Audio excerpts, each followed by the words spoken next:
안녕하세요. 미니 책방에 오신 걸 환영합니다.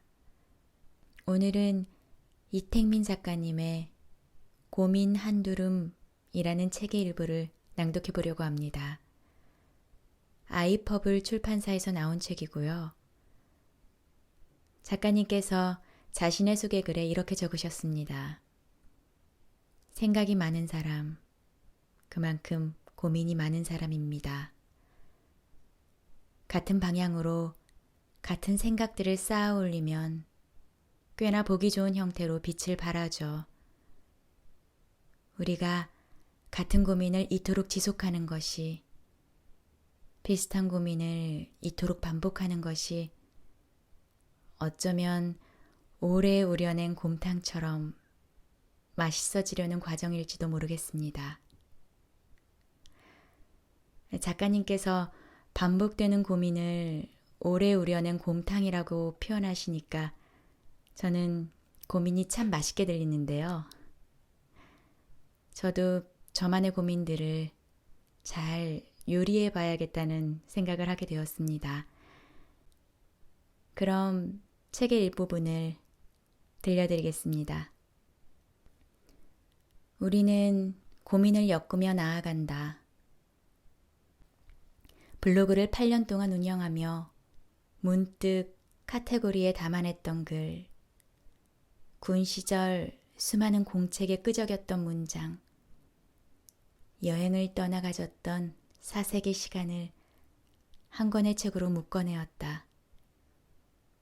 그 속에는 갓 20살의 입학생, 군입대를 앞둔 한 남자, 휴가를 나온 일병, 아무도 쳐다보지 않는 복학생, 용돈벌이를 하는 아르바이트생, 6년간의 대학생활을 마무리한 졸업생, 미지의 세계를 탐닉하던 여행자, 사회초년생을 자처하는 취업준비생, 맞지 않는 옷을 입었던 직장인, 그리고 퇴사자의 삶이 하나로 이어져 있다. 좋은 일은 추억하고 그렇지 않은 일은 삶의 소재로 이용하자며 적어낸 글들에는 성인이 되어서부터 여전히 가슴속을 떠나지 않는 고민들과 단순히 시간이 흘렀다는 이유만으로 사소해져 버린 고민들이 녹아있다. 콩을 먹지 못했던 어린 날의 내가 여전히 콩밥을 먹지 못하는 것처럼 고민이란 음식 또한 그러했다.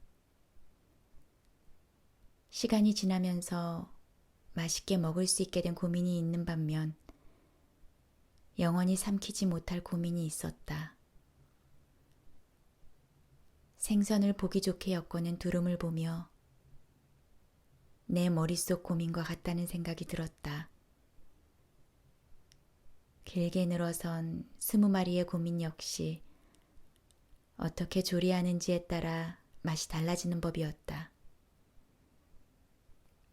짧지 않은 27인생을 살면서 느껴왔던 고민과 그 고민의 조리법을 적어냈으니 독자분들께서 이 책을 덮었을 때 고민 하나 뚝딱 조리할 만한 용기와 위로를 얻어갔으면 하는 자그마한 바람이다.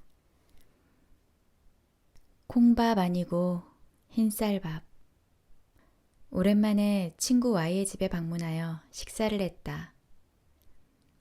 택민이 온다는 소식에 콩밥 아니고 흰쌀밥을 하셨다는 친구 어머님. 그렇다. 나는 콩밥을 먹지 못한다. 물론 먹으라면 먹을 수 있겠지만 극한의 상황이 아니고서야 콩밥을 피할 수 있다면 피하려는 식성을 가진 한 사람이다. 내가 콩밥을 먹지 않는다는 것을 알고 계시다니. 때는 고등학생 시절 Y의 이천 할머니 댁에 놀러 간 적이 있었다. 낮에는 비닐하우스에서 일손을 도와드리고 저녁에는 삼겹살을 구워 먹으며 며칠을 지냈다.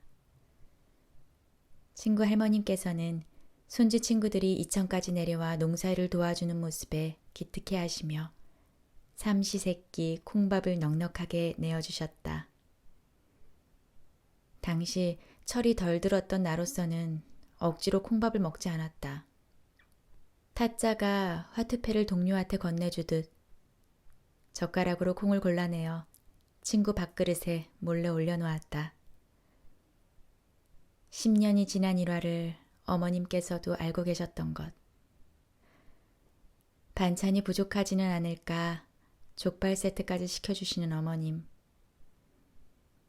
배달온 포장 용기를 뜯으시며 택민이 막국수는 못 먹지? 하시며 주먹밥을 내 앞으로 밀어주시는데 누군가를 초대하고 누군가의 식성에 맞게 음식을 내어주시는 모습이 굉장히 고마우면서도 가슴 한켠이 몽글해졌다.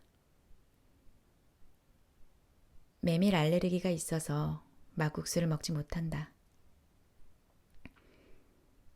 정작 우리 집에서는 미리 해놓은 밥을 플라스틱 용기에 덜어 냉장고에 보관해 두고 먹을 때마다 물을 살짝 부어 전자레인지에 돌려 먹곤 하는데 친구 집에 놀러와서는 김이 모락모락 나는 흰쌀밥을 먹고 있다. 남의 집에 와서 콩밥 아닌 흰쌀밥을 얻어먹고 있으니 참 나란 녀석도 우스운 사람이다. 우리에게 필요한 건 호. 직업이라는 것을 처음 가지며 직업이 무엇일까라는 생각을 했다. 매일 집으로 돌아오는 전철 안에서 끝없이 자문했다. 누군가가 나에게 무슨 일을 하느냐고 묻는다면 나는 자랑스럽게 이야기할 수 있느냐고. 아직은 아닌 것 같다. 하지만 아닌 것을 아니라고 말하기 전에 아니라고 말할 수 있을 정도의 노력을 했느냐. 그것 또한 아니었다. 무언가를 판단하기 위해서는 섣부른 판단보다는 그 상황에 자신을 녹여내 볼 필요가 있다. 직업. 그것은 단지 명패와 같다.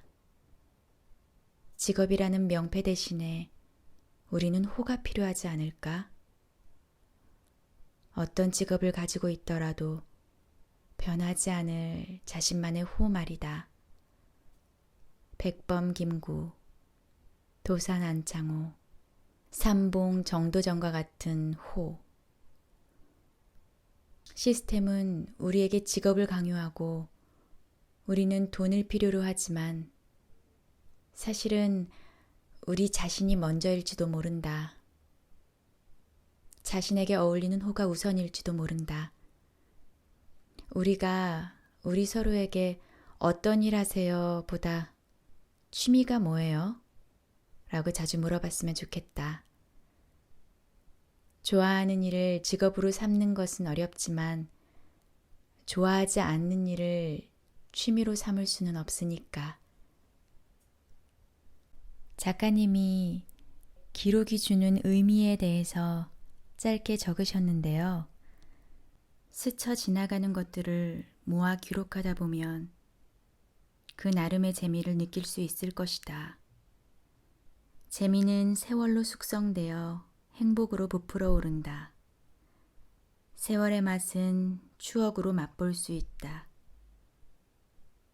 스쳐 지나가는 것들을 기록해보자. 성공을 위해서도 누군가를 위해서도 아닌 당시의 나를 위해서, 지금의 나를 위해서. 책은 여기까지 낭독하도록 하겠습니다. 끝까지 함께 해주셔서 감사합니다.